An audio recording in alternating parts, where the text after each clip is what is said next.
Setelah putus dengan mantan pacar, tidak bersemangat menulis skripsi, pembimbing dengan berat hati, memperkenalkan anak perempuannya kepada saya, berharap saya bisa keluar dari bayang-bayang patah hati. Saya menolak tapi tidak berhasil. Hanya bisa menurut. Setelah sampai di rumah pembimbing, saya dan mantan pacar di ruang tamu saling memandang, sama-sama terdiam. Untuk mengurangi canggung, saya hanya bisa mengobrol dengan anjing pembimbing. Kamu sudah lama tidak terlihat, Kola. Kayaknya kamu jadi sedikit gemuk ya. Pembimbing menatap saya dengan ragu. Sepertinya saya belum pernah memberitahu kamu. Nama anjing saya apa? Pembimbing sebelumnya tidak bisa melanjutkan karena alasan kesehatan. Jadi kami dibagi-bagi lagi. Diserahkan ke pembimbing lain. Sebagai murid terbaik di bawah pembimbing, aku sebenarnya tidak ingin mempermalukannya. Dengan semangat membara berencana menulis karya besar untuk dia baca. Namun malah mengalami malapetaka patah hati. Jadi sebelum berhasil, aku sudah menyerah. Suasana hati sangat buruk. Pikiran juga kusut menulis beberapa ribu kata dan mengirimnya ke pembimbing. Dia langsung membalas dengan latar belakang penelitian. Pembukaannya sangat kuat sampai pembaca langsung ingin menutup dokumen. Dengan perasaan bingung aku mengganti pembukaan itu. Mengirimnya kembali ke pembimbing. Setelah beberapa saat, dia membalas dengan mengatakan segera tulis beberapa bab berikutnya. Setelah selesai, semuanya bisa ditulis ulang. Jadi aku menghapus semua yang sudah ditulis sebelumnya. Memanfaatkan puncak inspirasi tengah malam. Aku mengetik dengan sangat cepat. Menulis beberapa ribu kata dan mengirimnya ke pembimbing. Keesokan paginya, dia akhirnya membalas dengan terlambat. Tertulis seperti dalam cerita Hong Lou Meng. Hatiku merasa senang. Ini pertama kalinya aku mendengar dari mulutnya. Apakah dia memuji kemampuanku setinggi ini? Haha, malu-malu sebentar. Aku berkata dengan rendah hati. Benarkah? Sebenarnya tidak sehebat itu juga sih. Pembimbing menambahkan kalimat berikutnya. Penuh dengan kata-kata konyol. Dia menatapku dengan pandangan seperti melihat adau yang tak bisa diselamatkan. Pau berkata, kamu adalah murid terbaik di bawah bimbingannya. Bagaimana mungkin kamu berada di level ini? Tidak ingin berbohong. Aku hanya bisa bersyukur dan berkata, sebenarnya aku baru saja putus cinta akhir-akhir ini. Jadi aku sedang tidak dalam kondisi terbaik. Berulang terus seperti ini selama beberapa hari. Aku lebih dulu tidak tahan dibandingkan pembimbing. Melihat keyboard langsung gemetar. Melihat literatur langsung takut. Suatu hari, pembimbing secara tak terduga berkata kepadaku, Xiao Fei, malam ini datang ke rumahku untuk makan malam yuk. Aku pun bingung berkata Pembimbing melihat aku seperti pohon besi yang tak berbunga jadi kesal. Kau ini apa sih? Bukankah karena hubungan asmara yang mempengaruhi studi? Aku marah. Kebetulan putriku juga di rumah. Kalian manfaatkan kesempatan ini untuk saling mengenal ya. Baru kali ini aku paham maksudnya. Pertama kali lihat cara sederhana dan langsung seperti ini untuk menyelesaikan masalah. Memang tak salah sebagai profesor senior berpengalaman. Tepat mengetahui kesulitan mahasiswa. Memberi obat yang tepat. Namun aku belum berniat memulai hubungan baru. Maka aku menolak dengan sopan berkata, aku mengerti niat baik Anda. Tapi aku belum berniat. Dia mengangkat tangan menghentikanku. Nada bicara keras. Jangan bilang terima kasih. Saya sudah berbicara dengan istri gurumu sebentar. Sore kamu langsung ikut saya pulang saja. Sebenarnya bukan kata terima kasih. Tapi saya tetap menyerah. Kalau begitu beri saya waktu untuk ganti baju di rumah, harusnya boleh kan? Sekitar jam 5 sore. Saya berdiri di depan pintu rumah guru dengan 2 kotak hadiah. Detak jantung cepat seperti baru lari maraton. Ini bukan ketemu orang tua pacar. Kenapa saya begitu gugup ya? Saya mengambil napas dalam 2 kali. Baru mau angkat tangan ke pintu. Pintu terbuka. Wanita di dalam tampak ramah dan penuh kasih. Bertatapan dengan saya beberapa detik. Langsung sadar. Kamu pasti Xiao Fei ya? Kenapa melamun saja? Cepat masuk Lao Wen aku turun beli sayur. Mahasiswa kamu sudah datang. Pembimbing juga mendengar suara langsung datang. Dia juga menarik seorang gadis muda terpincang-pincang datang. Xiao Fei datang. Aku kebetulan mengangkat kepala. Tiba-tiba bertatapan dengan gadis muda itu. Ternyata putri pembimbing adalah mantan pacarku, Wen Yan. Kami saling memandang.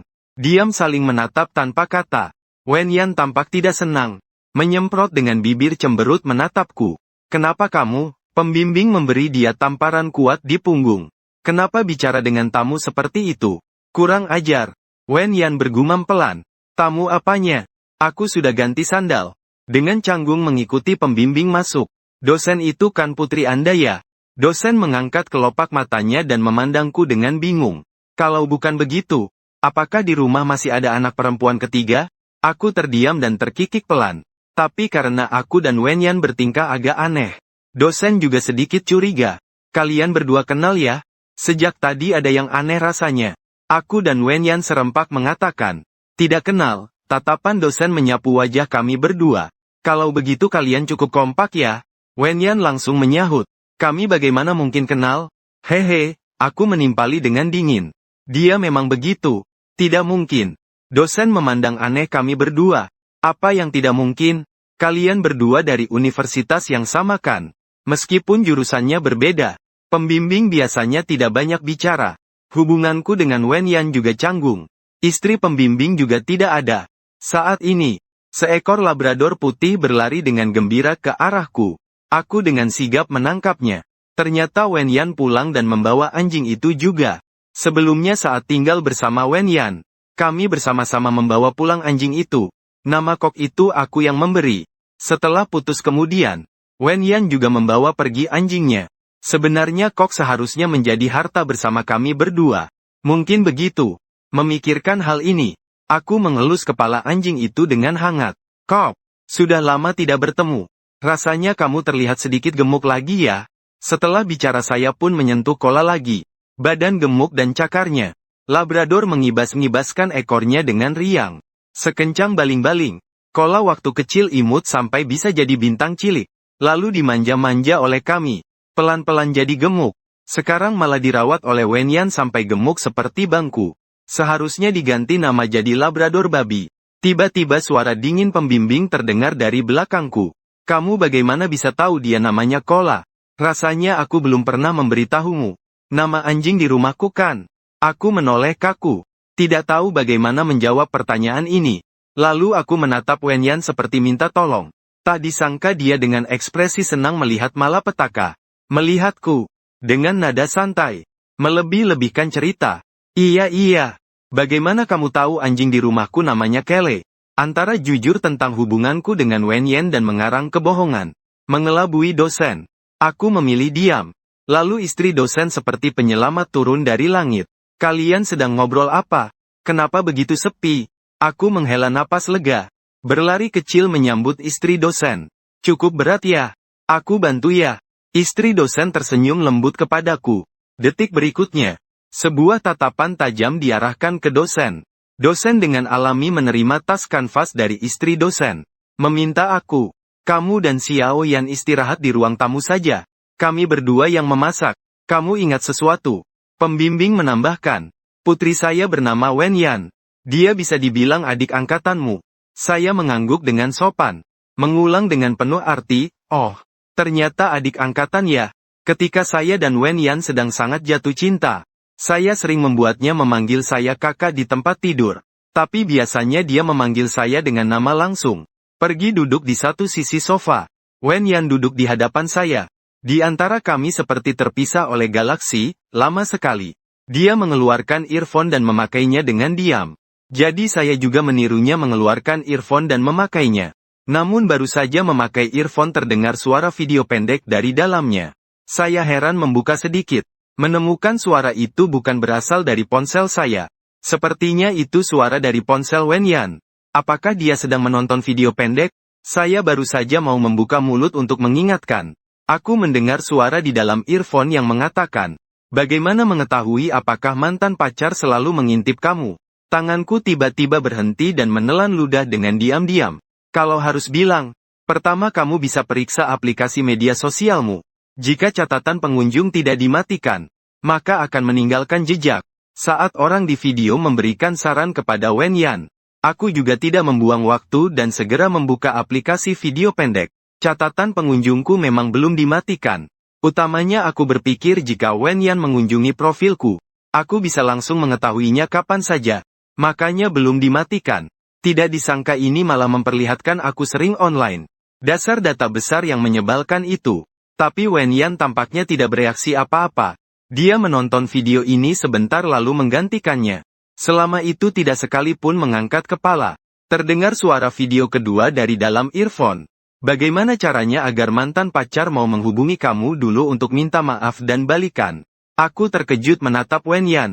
Gadis ini biasanya menonton video apa ya? Wen Yan berhenti dan sangat serius menonton. Apa dia benar-benar ingin balikan denganku? Tapi selama beberapa bulan kita putus. Dia tidak pernah menghubungiku sekalipun. Juga tidak pernah mengunjungi profilku. Bahkan hari ini ayahnya mengenalkan muridnya kepadanya. Jika hari ini yang datang bukan aku, apakah Wen Yan akan berteman dengannya? Atau mungkin mengembangkan hubungan seperti jodohkan? Memikirkan hal ini, hatiku jadi sesak. Sial, godaan prajurit pria sudah muncul. Mungkin karena dia merasakan tatapanku yang membara. Dia dengan sigap mengangkat kepala. Saat mata kami bertemu, aku langsung menunduk. Berlaku seolah-olah santai menonton video. Wen Yan juga menggeser dengan jarinya. Swipe ke video berikutnya. Posisi apa yang paling nyaman dengan cowok? Setelah mendengar kalimat ini, aku langsung meledak. Aku bergegas mengambil ponsel Wen Yan. Melepas earphone. Membalas dengan tuduhan balik. Wen Yan, kamu sehari-hari lihat apa sih? Wen Yan terkejut dengan gerakanku. Sejenak tidak bisa merespons. Aku lihat apa? Saat itu dia mendengar suara dari earphone-ku. Mengeluarkan suara yang sama dengan di ponselnya. Wajahnya memerah sambil menatapku. Merasa sangat malu berkata, Nini, kamu terus-menerus menyadap aku saat nonton video. Aku tidak bisa membantah tapi juga ingin membela diri. Bukan aku sengaja menyadap. Tapi ponselmu sendiri yang tersambung ke earphone-ku. Dia terbata-bata berkata, nah, bukankah kamu bisa membatalkan koneksi? Aku menghindari menjawab. Menantangnya. Lalu kamu melihat barang ini untuk apa? Kamu mau lakukan apa dengan siapa? Dia menatap mataku yang besar dan basah penuh kebingungan. Kedip-kedip. Lalu menundukkan kepala. Melihat ponselnya. Lalu dia tertawa kecil. Kalau kamu tidak bilang, aku sama sekali tidak tahu isi video ini. Aku juga tidak mendengar apa-apa lewat earphone. Baru saja menemukan video ini, belum sempat menonton. Kamu sudah datang menagih padaku. Setelah dia selesai menjelaskan, aku seperti balon yang kempes. Tapi mulutku tetap tak mau mengalah. Siapa yang tahu apakah seseorang sudah menemukan pasangan baru, kan? Dia mendinginkan wajahnya yang kecil. Diam sejenak. Tiba-tiba bertanya padaku. Lagi pula, kalau aku punya apa-apa dengan cowok lain, apa hubungannya denganmu? Bagaimanapun juga kita sudah putus. Bukankah itu karena seseorang yang selingkuh duluan? Aku tertawa dingin. Fei Sao, kamu brengsek. Wen Yan terus bicara sampai matanya memerah. Tepat saat istri guru membawa hidangan keluar. Menghentikan pembicaraan kami. Mari makan. Xiao Yan, tolong ambilkan nasi untuk semuanya. Istri guru masakannya enak. Pembimbing juga bisa jadi penghias di samping. Masakannya lengkap dari warna, aroma, sampai rasa. Aku merasa sangat bersemangat. Saat membujuk istri guru. Terlihat lebih muda beberapa tahun. Wen Yan terus tertawa sinis di samping. Sampai istri guru dengan antusias mengambilkan sepotong udang ke dalam mangkukku. Belum sempat menyentuh tepi mangkukku. Sudah dicegat oleh Wen Yan dari tengah jalan. Ibu Hu. Dia alergi seafood, tidak makan udang. Istri guru mengangkat alis. Dengan heran bertanya. Bagaimana kamu tahu dia alergi seafood? Teringat dia tadi juga mengejekku. Jadi aku memanfaatkan kesempatan. Langsung memulai serangan balik. Aku lihat keributan, malah suka ya. Bagaimana kamu tahu aku alergi seafood? Udara langsung mengental beberapa detik. Di dalam ruangan bisa terdengar jarum jatuh. Wen Yan berhenti menggerakkan sumpit di udara. Beberapa detik kemudian, dia tiba-tiba tersenyum cerah. Saat aku berpikir apakah aku terlalu keras. Haruskah aku menolongnya keluar dari kesulitan? Wen Yan sudah menemukan jawabannya. Karena semuanya harus dimakan olehku. Dia membuka mulut kecilnya yang seperti ceri. Dengan ganas menelan seekor udang besar. Tidak heran itu dia. Ini semua bisa dia selesaikan dengan baik. Mengenai urusan hari ini, pembimbing dengan wajah seperti kepala keluarga. Xiao Fei, bagaimana hubunganmu dengan adik tingkatmu tadi? Wen Yan dengan santai melanjutkan mengambil makanan. Pergelangan tangannya bergetar sedikit tanpa terlihat. Cepat-cepat dimasukkan ke mulut sebelum makanannya jatuh. Agar tidak kalah di depan pembimbing. Aku tersenyum ramah. Adik tingkatnya sangat bagus. Hubungannya juga cukup baik. Pembimbing berkata dengan tenang. Itu berarti hubungan kalian baik ya? Kalian berdua sekarang tambahkan teman ya?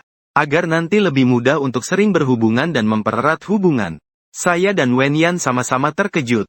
Tidak tahu harus bagaimana. Hanya bisa mendengar pembimbing melanjutkan membuka aib saya. Xiao Fei kamu bilang awalnya kamu masuk sebagai yang pertama dalam ujian tulis. Tapi karena putus cinta sampai hampir mati. Sampai tidak bisa menulis satupun makalah. Kalau bukan karena saya sudah melihat laporan eksperimen kamu. Saya bahkan tidak percaya. Wajahku langsung memerah. Langsung membantah. Bertanya pada guru. Kapan saya sampai putus cinta sampai hampir mati sih? Dari sudut mata saya melihat Wenyan tertawa diam-diam di samping. Detik berikutnya. Istri pembimbing benar. Kepada pembimbing. Hai ya. Anak-anak itu sensitif. Jangan bilang terlalu terus terang. Penjelasanku yang pucat. Istri guru bukan seperti itu. Aku benar-benar tidak ingin mati atau hidup. Istri guru mencari jalan untukku.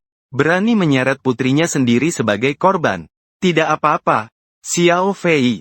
Sekarang anak muda semua seperti itu. Adik guru juga setengah mati saat patah hati. Menangis terseduh-seduh. Tumpukan tisu untuk menghapus air mata bisa jadi makanan. Setiap hari mengurung diri di kamar. Bermain dengan anjing. Sekarang giliran Wenyan tidak bisa tertawa. Aku dengan tertarik mendengarkan kejadian memalukannya. Ya. Adik guru memang orang yang sangat menghargai perasaan. Wenyan dan aku saling menatap. Tusuk nasi dengan sumpit dengan keras. Sama saja sinis dan menyindir. Itu juga tidak sedalam hubunganmu. Putus cinta. Bahkan tidak bisa menulis skripsi. Pembimbing ini bergabung kembali ke obrolan. Kata-katanya penuh perhatian, iya. Apakah Xiao Fei layak karena seorang wanita? Kamu tidak bisa menggantungkan hidup pada satu pohon. Di dunia ini ada kekurangan banyak hal. Tapi tidak kekurangan wanita. Mantan pacarmu juga bukan bidadari. Mendengar itu akhirnya tidak tahan duduk. Tepuk meja dan berkata dengan suara manja, ayah. Kamu ngomong apa sih? Ada orang yang menasihati seperti kamu? Pembimbing menatapnya tajam. Tidak mengerti mengapa dia begitu bersemangat. Apa hubungannya denganmu? Dan kamu juga bukan anak kecil lagi. Pergi bekerja saja. Atau cari pasangan. Jangan terus-menerus di rumah. Wenyan menatapnya tanpa bicara. Kalau kau mengusirku, aku juga bawa Kola pergi. Istri guru berkata mencegah. Itu tidak bisa. Kola harus tinggal menemani kita. Kola adalah tamu kehormatan. Aku sudah pergi. Dia harus tetap tinggal. Setelah pulang ke rumah, aku terus berguling-guling. Tak bisa tidur. Muncul pesan WeChat. Aku langsung mengetuk untuk melihat. Begitu lihat itu dari senior. Aku jadi hilang semangat. Tapi demi sopan santun, aku masih membalas dengan emotikon. Puisi langsung dibalas. Si kecil keluar untuk makan sate. Ragu-ragu sebentar. Aku menolak dengan halus. Sepertinya tidak bisa ya. Progres skripsiku sekarang lambat. Setiap hari dimarahi dosen pembimbing. Sekarang mimpiku penuh dengan literatur. Senior yang pengertian. Perlukah saya bantu cek? Hanya 998, harga terjangkau sampai rumah. Rasanya dia belum sehebat aku. Aku tidak mau menambah masalah untuk diri sendiri. Tidak perlu, aku tidak mau merepotkan dosen pembimbing. Sendirian sudah cukup membuatku merasa bersalah lama. Kupikir senior sudah menyerah. Tapi dia tiba-tiba berkata, waktu itu aku membantumu mengatur data eksperimen. Kamu sudah janji. Apakah yang mentraktir saya makan masih berlaku? Dia malah menggunakan ini untuk memaksa saya. Sangat menyebalkan. Saya tidak punya jalan mundur. Baiklah. Jadi lokasi ditetapkan di mana? Aku dan kakak kelas baik-baik saja. Kebetulan sekali. Mulai dari masa pasca sarjana. Hanya punya satu pembimbing. Dibagi ke bawah bimbingan guru Wen. Masih bersama juga. Dia memilih restoran mewah. Hatiku agak hancur. Setiap kali teringat harganya. Hatiku seperti berdarah. Tapi pemandangannya memang sangat indah. Aku menunjukkan senyum ramah. Kakak kelas melambaikan tangan padaku. Tersenyum licik. Ayo, adik seperguruan. Aku akan ceritakan sebuah kisah padamu. Dulu ada sepasang kekasih muda. Laki-lakinya bernama Fei Sao. Perempuannya bernama Wenyan. Mereka pasangan yang serasi. Dilahirkan untuk satu sama lain. Aku berkata dengan tidak sabar. Kalau mau ngomong cepat aja. Kakak senior itu menggaruk kepala dengan canggung. Katakan saja dengan jelas. Jadi, Kalau kalian putus, itu karena ada orang yang mengkhianati. Aku mengangkat alis, membiarkannya melanjutkan cerita.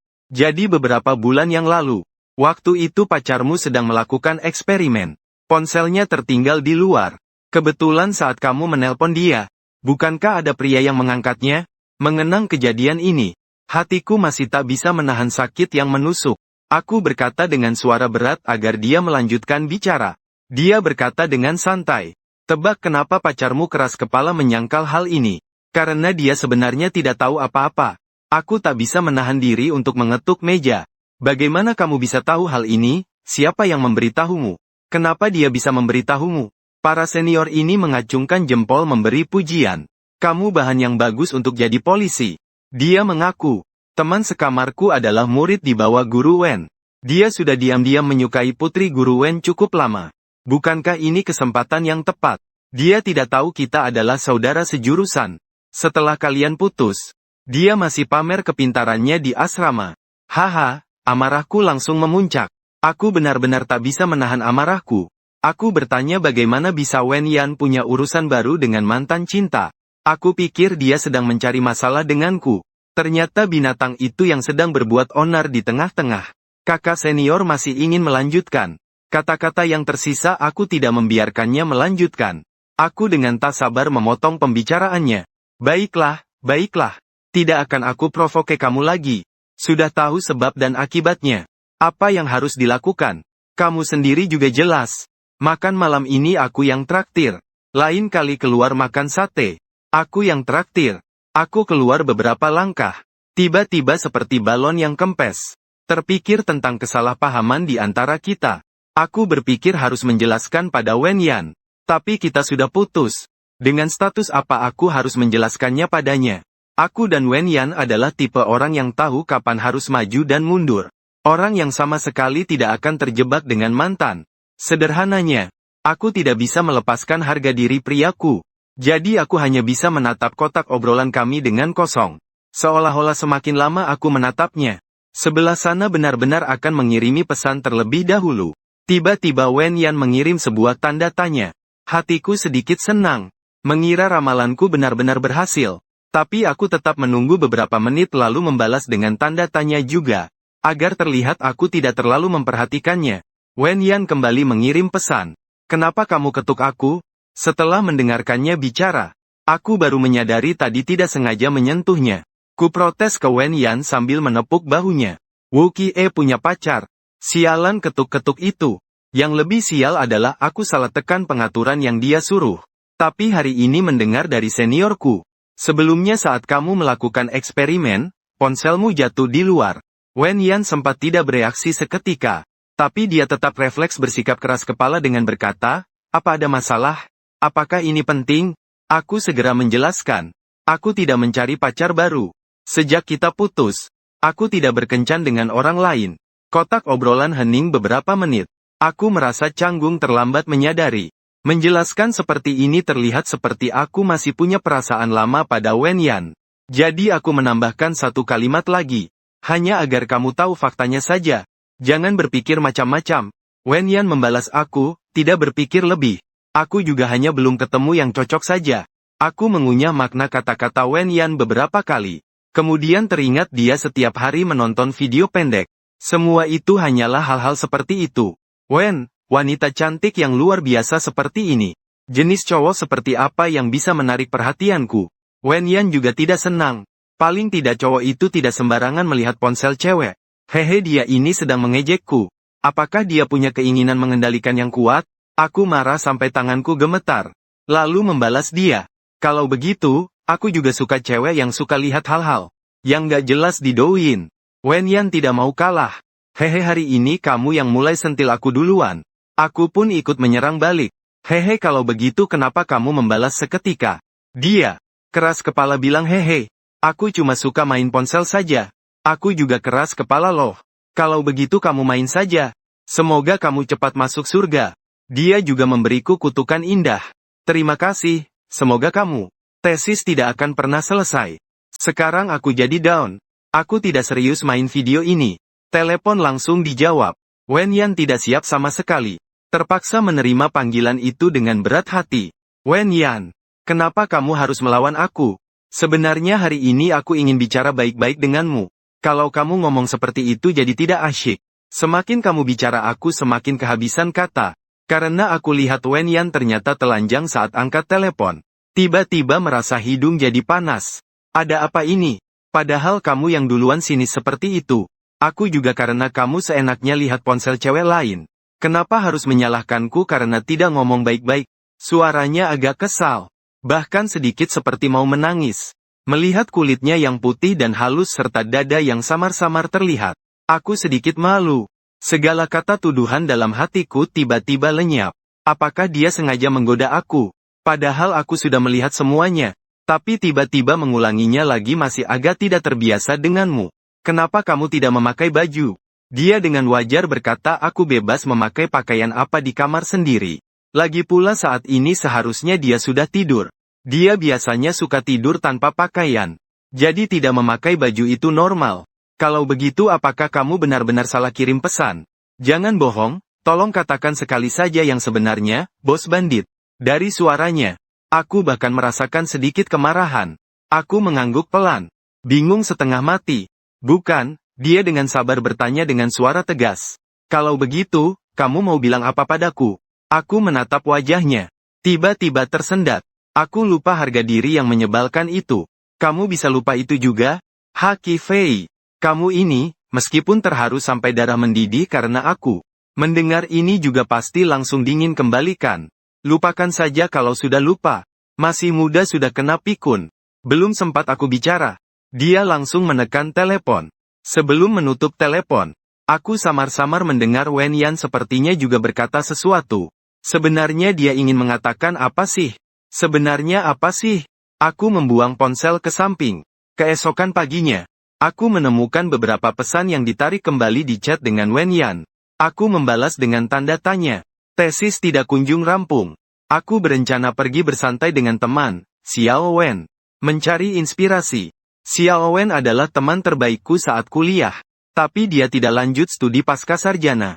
Sekarang dia sudah bekerja. Memanfaatkan hari Minggu baru bisa menemani aku keluar bersantai. Sekalian aku minta dia jadi penasihatku. Aku menunjukkan padanya riwayat obrolan kami berdua. Wajahnya penuh tanya.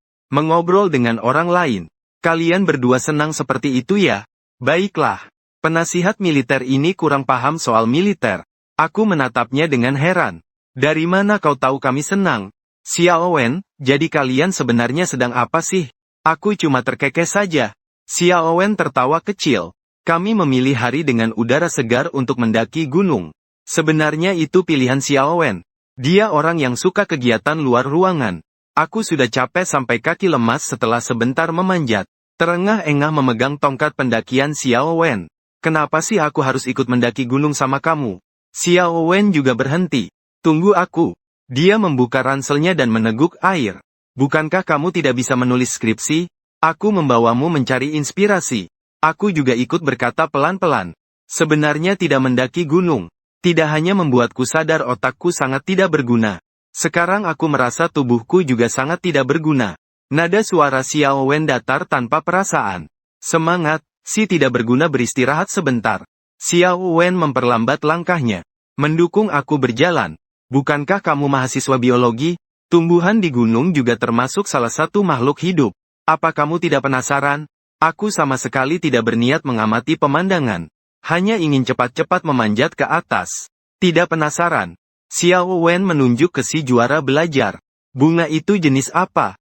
Saya membalikkan mata. Saya mana tahu. Bro, saya bukan senong. Saya belajar biologi. Bukan botani juga. Mengurai bunga ini sampai ke tingkat sel. Mungkin saya bisa mengenalinya. Xiao Wen tersenyum lebar berkata. Kamu tahu selnya ya? Tapi saya tidak tahu. Gunung dipenuhi aroma tanah. Menghirup udara segar sebentar.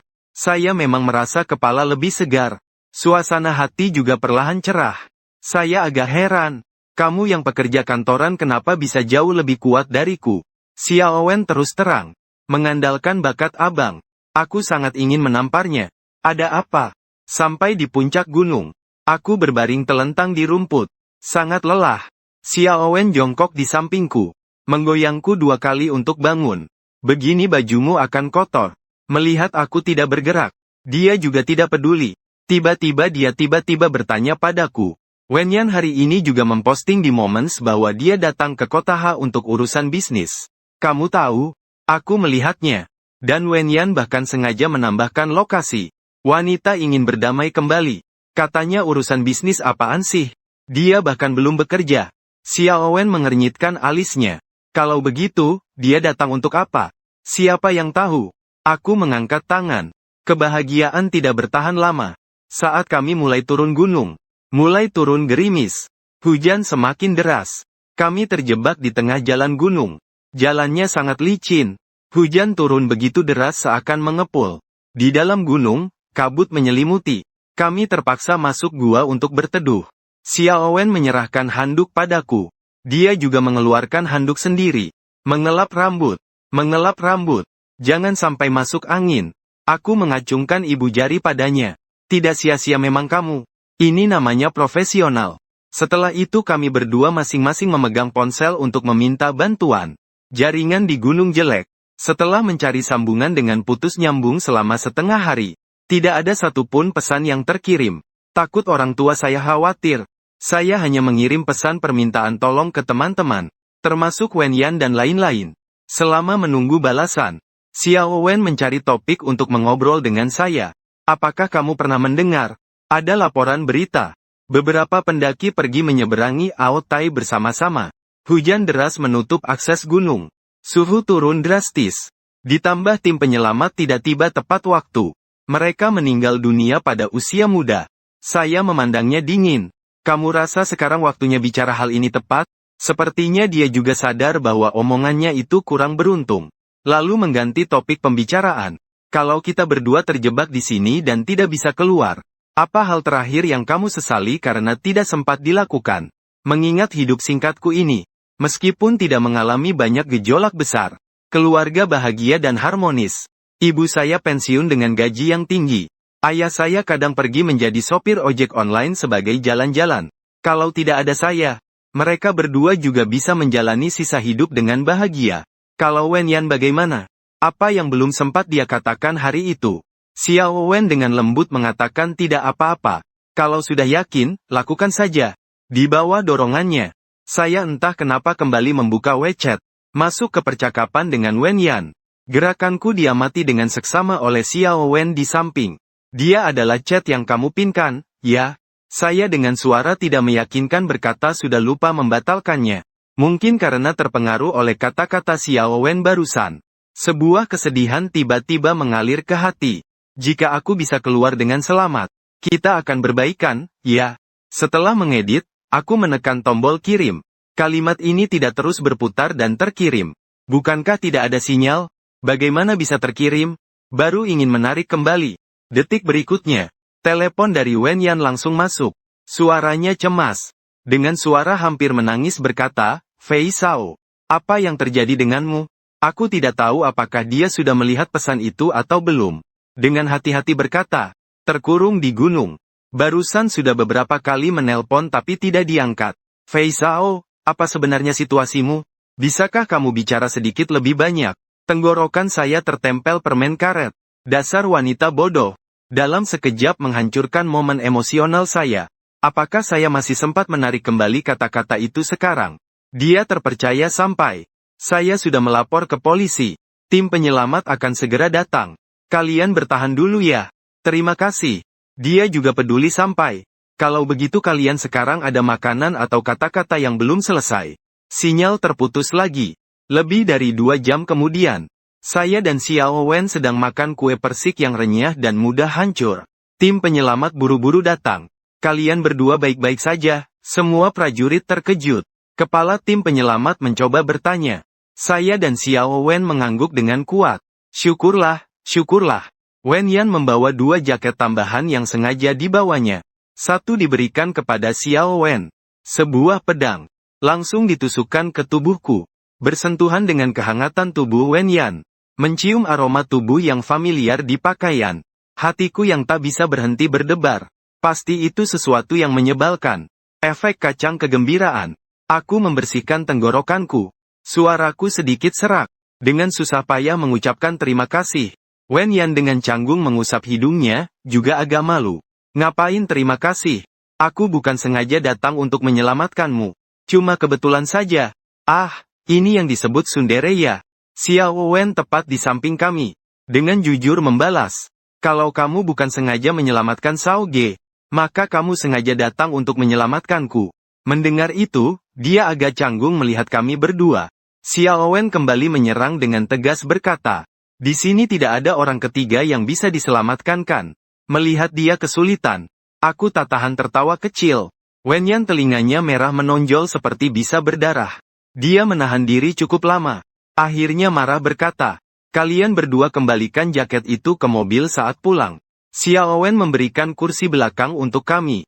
Dia sendiri berlari ke kursi kopilot kapten penyelamat. Jari Wen Yan yang memegang ponsel sedikit gemetar. Sedikit ragu. Bagaimana memulai bicara? Setelah beberapa lama dia tak tahan mencoba bertanya. Pesan itu masih berlakukah? Langsung paham maksudnya. Aku mengangguk pelan. Wen Yan menghela napas lega. Meletakkan tangan di punggung tanganku yang dingin membeku. Dia merasa sedih berkata. Baru tadi masih sok kuat. Sebenarnya dingin seperti patung es. Suhu tubuhnya sangat tinggi. Tapi tangannya sangat kecil. Dua tangan mungil itu bersama-sama baru cukup untuk menggenggam satu tanganku. Dia terus-menerus mengirimkan kehangatan melalui telapak tangannya kepadaku. Aku digenggam olehnya tanpa berontak. Kata-kataku tanpa ampun berkata, kamu itu yang seperti patung es. Kamu itu tukang pasir. Wen Yan tiba-tiba memalingkan kepala. Kamu memang menyebalkan ya. Kalau begitu kamu suka tukang pasir dong. Siapa yang minta untuk berdamai denganku? Aku dibuatnya tertawa. Apa aku sudah bilang sesuatu yang memintamu? Aku cuma bertanya sembarangan. Kalau kamu tidak mau, aku juga tidak memaksa. Wen Yan terkejut lagi dalam sekejap. Penuh perasaan. Ashao. Kata, aku mau, itu sudah lama ingin kukatakan. Tapi belum ada kesempatan. Xiao Yan aku juga selalu suka padamu. Tidak pernah berubah. Terbayang benda sial itu mengacau. Membuat kita terpisah selama beberapa bulan begitu saja. Aku ingin sekali menguliti dan mencabut ototnya. Tapi lalu teringat aku selalu diam-diam melihat halaman Wen Yan. Mengunjungi lingkaran teman-temannya. Tapi dia tidak pernah melihat halamanku. Sebenarnya dia sama sekali tidak peduli padaku. Lalu aku mengejek, ya, aku yang setiap hari adalah wanita cantik di Wen. Kamu tidak melihat halamanku. Sekali saja percaya omongan bohong seseorang. Terus tidak pernah aktif lagi. Wen Yan rasa persaingan bangkit. Seketika mengeluarkan ponsel. Kamu mengerti apa? Aku pakai akun kecil buat menghubungimu. Serius? Serius? Siapa orang baik di rumah siapa? Pakainya akun utama buat mantan ya?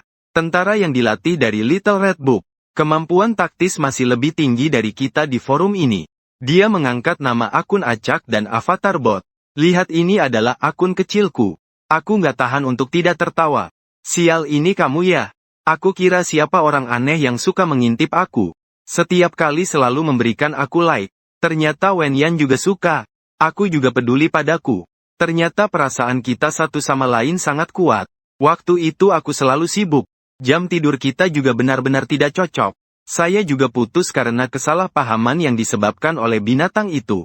Sebenarnya saya ingin dia minta maaf dan mengakui kesalahan. Tapi dia malah setuju.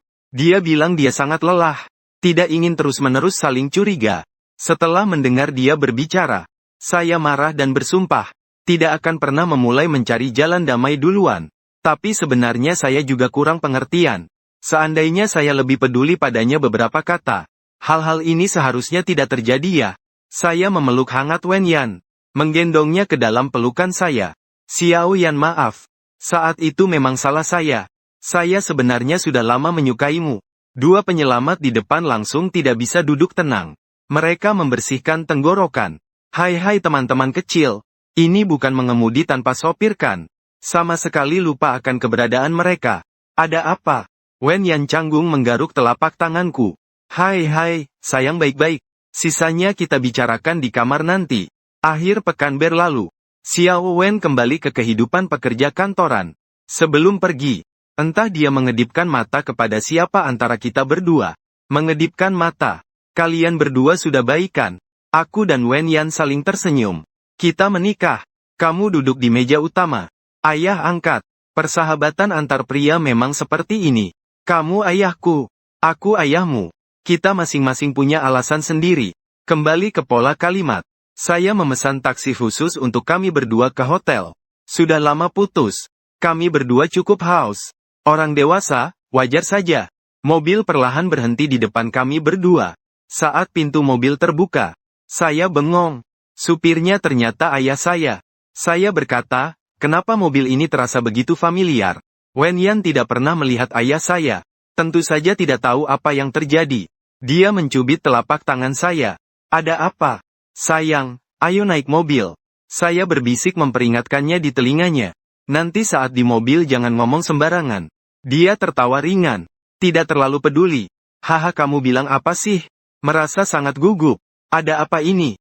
Setelah naik mobil, ayahku terus mengamati kami berdua lewat kaca spion. Terutama Wen Yan. Seolah ingin melihatnya dengan sangat jelas menggunakan matanya. Ayahku mulai berbicara. Lihat kalian berdua sangat dekat. Apakah kalian pacaran? Belum sempat aku menjawab. Wen Yan langsung menjawab duluan. Haha, iya. Anda lihat ya. Aku menyentuh dahiku. Berpikir mencari strategi. Tiba-tiba ayahku berkata lagi. Kalian ini mau ke hotel ya? Di siang hari seperti ini kurang bagus ya? Sekarang aku sudah tidak bisa diam. Langsung menjawab duluan. Pak supir lebih baik sedikit bicara saat mengemudi. Saat itu ayah saya menatap saya dengan tajam. Memberi isyarat agar saya diam. Wen Yan melihat saya seolah tidak ingin menjawab pertanyaan itu. Lalu tersenyum santai. Ayah saya tetap gigih. Adik kecil. Saya lihat kamu cantik sekali. Pasti banyak yang mengejar kamu, ya. Bagaimana bisa jatuh hati padanya? Kata-kata itu membuat Wen Yan tidak senang. Mengernyitkan dahi. Paman, apa yang kamu katakan itu saya tidak suka. Maksudmu bagaimana bisa jatuh hati padanya? Pacar saya sangat hebat. Nada suara ayah saya meninggi. Terus berkata, oh iya, terlihat cukup biasa saja. Wen Yan dengan semangat merunduk maju. Memegang sandaran kursi ayah saya. Dia tidak biasa. Dia yang terbaik. Karena kamu tidak mengenalnya, kamu mengatakan hal seperti itu. Asao adalah orang yang sangat hebat, sangat hebat. Dalam situasi berbahaya seperti itu, dia bisa menjaga dirinya dan teman-temannya dengan baik. Sebenarnya itu dikatakan Xiao Wen saat dia merawatku. Ayahku tiba-tiba menginjak rem mendadak. Ketiganya tiba-tiba berhenti gerak tubuhnya. Ayahku dengan penuh perhatian bertanya, apa yang terjadi dengannya? Aku segera mengingatkan. Supir, apakah pesanan ini tidak ada batas waktu? Wen Yan masih bercerita dengan lancar di sana. Dia pergi mendaki gunung dengan teman-temannya. Hujan deras menutup gunung. Kabut juga sangat tebal. Aku mencari tim penyelamat untuk menyelamatkan mereka keluar. Kalau terlambat sedikit saja, bisa jadi ada bahaya jiwa. Melihat ekspresi ayahku tidak seperti biasa, saya segera menambahkan, tidak segawat itu. Dibicarakan seperti film bencana hahaha, dua orang itu diam saja. Saya juga menjadi tenang. Semua yang tidak seharusnya dikatakan sudah saya katakan. Saya pura-pura tidak bersalah memandang keluar jendela. Pohon itu besar sekali. Daunnya sangat hijau. Ayah saya kembali ke topik semula. Jadi begini, kalian berdua sangat dekat, ya? Sudah pernah bertemu orang tua? Mendengar kata-kata manis itu, saya garuk kepala sambil tersenyum konyol. Saya belum pernah bertemu orang tua dia. Tapi dia sudah pernah bertemu orang tua saya. Orang tua saya sangat menyukainya. Ayah saya berkelip. Tangan yang memegang setir menjadi lebih erat. Erat hahaha. Bukankah seharusnya bertemu orang tua pria dulu? Aku tak bisa menahan diri untuk meremas tangan Wen Yan. Berharap dia tidak akan membocorkan lebih banyak informasi kepada ayahku. Namun, Wen Yan malah mengalihkan perhatiannya kepadaku. Kamu kenapa? Sayang, kamu merasa tidak nyaman di mana? Mendengar itu, tatapan ayahku juga mengarah padaku. Tidak ada yang tidak nyaman. Hanya saja aku agak mabuk kendaraan. Ayah langsung berkata, kamu mabuk kendaraan? Tidak mungkin. Dulu waktu kecil aku paling suka naik mobil. Lalu setelah lulus SMA, aku juga mengurus SIM C1 dan SIM motor. Tapi Wen Yan tidak tahu tentang ini. Nada bicaranya tidak ramah. Paman, maksudmu apa? Dan sekarang kamu sudah menyimpang dari rute. Mau membawa kami kemana? Wen Yan langsung ingin melapor polisi. Aku mengulurkan tangan sambil menatap rute yang semakin menjauh. Wen Yan, jangan lapor polisi. Sopir itu ayahku. Tiba-tiba dunia seolah berhenti. Wen Yan kaku membalikkan kepala. Seperti boneka kayu yang rusak nih. Kamu bilang apa? Pendengaranku kurang baik. Ini ayahmu. Aku memejamkan mata. Menerima fakta ini. Ayahku melanjutkan bicara di depan. Kamu namanya Wen Yan, kan? Kalau anakku sudah pernah bertemu orang tuamu, maka kamu juga datang ke rumahku makan. Wen Yan mengeluarkan ponsel dan mengetik cepat untukku. Kenapa tadi kamu tidak memberitahuku? Aku sudah memberitahumu. Balasan tanpa daya. Wen Yan teringat sesuatu. Hatiku terasa hampa. Pei Sao. Sekarang bagaimana aku bisa kembali mendapatkan kasih sayang paman? Aku menggenggam tangannya. Tak bisa menahan tawa. Tidak apa-apa. Nanti manjakan saja ibuku. Episode tambahan tentang orang tua yang tidak punya status. Wen Yan secara kebetulan melihat laporan eksperimen di meja ayahnya di rumah. Tulisan di laporan itu rapi, terstruktur dengan jelas. Yang paling penting namanya sama persis dengan mantan pacarnya. Dia pura-pura bertanya tanpa sengaja. Ayah, laki-laki ini tidak belajar tapi cukup baik. Rasanya laporan ini juga cukup bagus. Lao Wen merampas laporan itu dari tangannya. Ini adalah murid andalan Lao Wu. Kalau bukan karena Lao Wu sakit, meminta aku untuk menjaganya. Orang itu bahkan tidak memandang aku. Menjadi pembimbing. Wen Yan terlihat terkejut. Guru Wu sakit. Kapan? Lao Wen tidak terlalu peduli. Baru-baru ini. Ada apa? Sudah lebih dari sebulan putus dengan Pei Sao. Pembimbingnya ternyata sakit. Wen Yan ingin menelepon untuk perhatian tapi merasa dirinya tidak berhak. Wen Yan kamu benar-benar hebat. Wen Yan hanya bisa diam-diam menggunakan akun kecil untuk waktu. Akun video pendeknya. Sampai suatu hari Lao Wen berkata kepadanya. Kamu yang dipuji karena tulisan tangan yang bagus. Karena patah hati sampai tesis pun tidak bisa ditulis dengan baik. Kalian anak muda sekarang memang kurang tahan tekanan ya? Apakah Pei Sao sudah latihan lagi setelah putus cinta? Sudah putus dengan yang baru? Wen Yan benar-benar bingung. Siapa yang patah hati? Lao Wen berkata pelan. Itu Pei Sao itu. Mengapa ingatanmu sekarang begitu buruk? Bahkan tidak sebaik ingatanku. Wen Yan berusaha menahan sudut bibirnya. Berdusta seolah-olah tidak peduli. Kalau begitu, undang dia makan di rumah saja. Bagaimanapun, sebagai pembimbing, peduli pada kesehatan mental siswa. Juga wajar. Lao Wen meragukan saya. Wen Yan tetap tenang di wajahnya. Iya, kamu juga bisa menggunakan aku sebagai alasan bilang. Memperkenalkan pacar baru untuknya atau apa? Lao Wen agak ragu-ragu. Sudahlah. Aku merasa kamu tidak pantas untuk dia. Pemuda itu cukup hebat. Wen Yan berteriak di dalam hati. Kenapa aku tidak layak? Aku kan mantan pacarnya. Dia sangat menyukaiku. Kamu tidak mengerti apa-apa. Orang tua bau tanah. Kebetulan Ibu Wen datang mendekat. Hanya mendengar beberapa kalimat terakhir. Kamu mau mengajak murid pulang makan. Kalau begitu aku akan mencari resep masakan. Jadi di suatu hari di laboratorium, Pak Wen ragu-ragu cukup lama. Lalu berjalan menghampiri Pei Sao berkata, Pei kecil, malam ini datang makan di rumahku ya. Hari bahagia. Hari musim panas. Sinar matahari.